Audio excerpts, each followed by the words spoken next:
श्रद्धांजलि देनी होगी यशपाल शर्मा जी को। उन्होंने हमारा साथ इस साल छोड़ दिया और मेरा सौभाग्य है कि उनके साथ मैंने काम किया है, उनसे मिली भी हूँ। लेकिन यशपाल शर्मा जी का किरदार निभाया, वो हमारे साथ एक्टर यहाँ मौजूद है। जेंटलमैन अमंग्स जेंटलमैन, इस तरह से मैं उन्हें याद करती हूँ। यशपाल शर्मा के किरदार को निभाने के लिए क्या ट्रेनिंग आपने ली थी? माइक अगर आपके पास है तो जी। क्रिकेट तो इम्पोर्टेंट था ही, क्योंकि वो तो खेलना है अल्टीमेटली। लेकिन उससे ज़्यादा मेरे लिए जो कैरेक्टर होता है वो इम्पोर्टेंट होता है। वो उसके अंदर इमोशंस क्या है, वो कैसे जीता है अपनी पर्सनल लाइफ में, कैसे बिहेव करता है, क्या है। क्योंकि वो अडाप्ट करने से आधा काम आसान हो जाता है, क्योंकि वो फिर दिखने लगता है आपके बॉडी लैंग्वेज में। उसके लिए मुझे मिलना ज़रूरी था और फॉर्चुनेटली मैं मिला भी उनसे।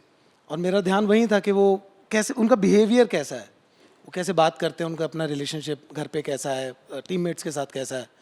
तो वो काफ़ी था। और वो जिस तरह की शख्सियत थे, डिसिप्लिन, फोकस्ड, तो वो पता नहीं क्यों उनसे मिलने के बाद ऑटोमेटिकली वो ऐसे जैसे मैं इम्बाइब करता जा रहा था, मेरे अंदर आता जा रहा था। फिर मैंने उनसे ट्रेनिंग भी ली, थोड़ी सी टेक्निक सीखी, 1-2 दिन जितना मुझे समय मिला। और वो शायद मेरी लास्ट मुलाकात थी, लंदन हम जाने वाले थे और आखिरी मुलाकात थी मेरी उनसे। मैं मिलने गया था उनसे दिल्ली स्पेशली, और वो ट्रेनिंग ग्राउंड में थे, छोले भटूरे मंगाए हुए थे, दोनों बैठ के खा रहे थे। मैं पैड वैड अपना बांध रहा था और वो मुझे बता रहे थे कि एक इंसिडेंट था जहाँ पे माइकल होल्डिंग और गॉर्डन ग्रेनेज उनको लिफ्ट में मिले थे जी। और माइकल होल्डिंग ने उनकी तारीफ करी थी, दैट वेल प्लेड मान। तो ऐसा उन्होंने बताया था।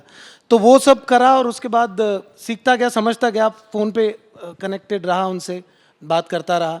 फिर कई चीज़ें छानी उनके बैटिंग स्टाइल और वो सब को लेके। आई थिंक जो कॉमन चीज़ हम दोनों में थी, जिसकी वजह से मैं कर भी पाया, वो ये था कि पैशन और देश के लिए जो एक उनका वो था जज्बा, और अपना पॉइंट प्रूव करने के लिए कि मैं वर्थ हूँ टीम में।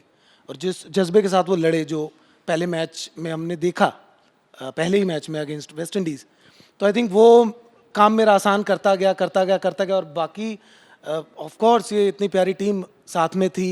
कबीर सर तो डेफिनेटली, मैं मतलब अपने लिए तो मैं ये समझता हूँ कि he is star for me.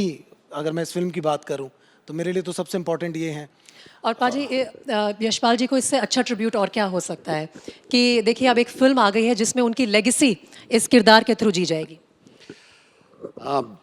बिल्कुल सही। और शायद आज हमारी तमाम पूरी टीम इधर है और वो यशपा को बहुत मिस कर रहे हैं।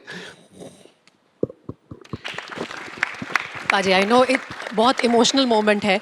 और ऐसे में क्या होता है ना, जब हम अचीवर्स की बात करते हैं, हम उन परफॉर्मर्स की बात करते हैं, तो कई बार 12th मैन का जिक्र नहीं होता। लेकिन मैं अब वहाँ से मूव करना चाहती हूँ 12th मैन की तरफ।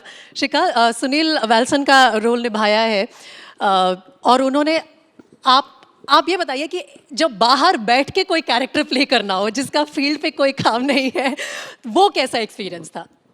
यार, first of all thanks to Kabir sir for casting me in this role. Starting में मुझे लगता था यार मैं क्या करूं इस फिल्म में। Basically as an actor you feel यार what will I do, what will my contribution be in this film. And then we were at Dharamshala and then I started literally उनके पाँव पड़ गया था, सर कुछ तो बताओ, कुछ तो होगा। कपिल सर के, सर कुछ तो होगा, you must have gone through, because I personally feel he is one of the strongest person mentally and also physically, of course, but mentally staying with the team, going through all these things with the team, still Kapil sir ye bhi bata rahe the ki he was the heart of the team. So and then I got the gist of what he must have gone through.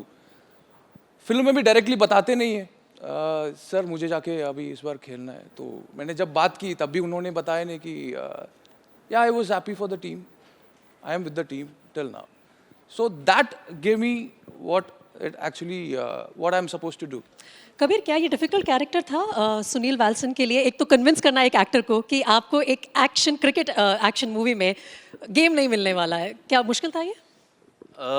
हाँ, I think बहुत मुश्किल character है, क्योंकि as you said कि field पे नहीं है contribution.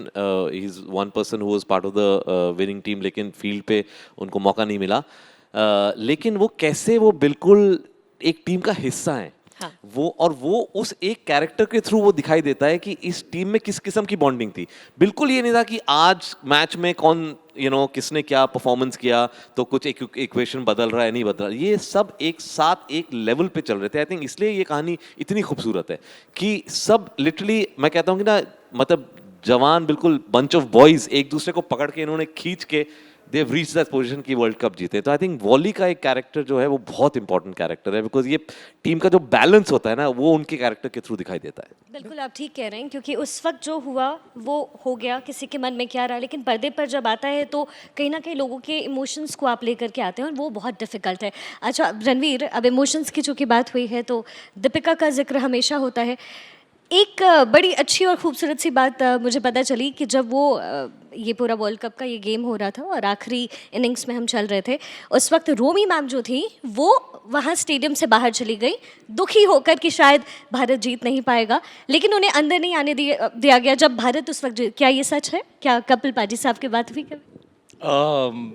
ये जो डिटेलिंग है, जो एनेक्डोट्स हैं, ये कपिल पाजी हर जगह से आए थे। सारे प्लेयर्स को मिले कबीर सर, उनसे छोटी कहानियाँ इकट्ठा की और फिर एक महीन तरीके से कारीगरी करके एक स्क्रीन प्ले बनाया। तो आप मोरलेस जो भी देखेंगे इस फिल्म में वो एक्चुअली हुआ है। आई थिंक रोमी जी जब निकल गई थी स्टेडियम से, बहुत सालों बाद उन्होंने कपिल जी को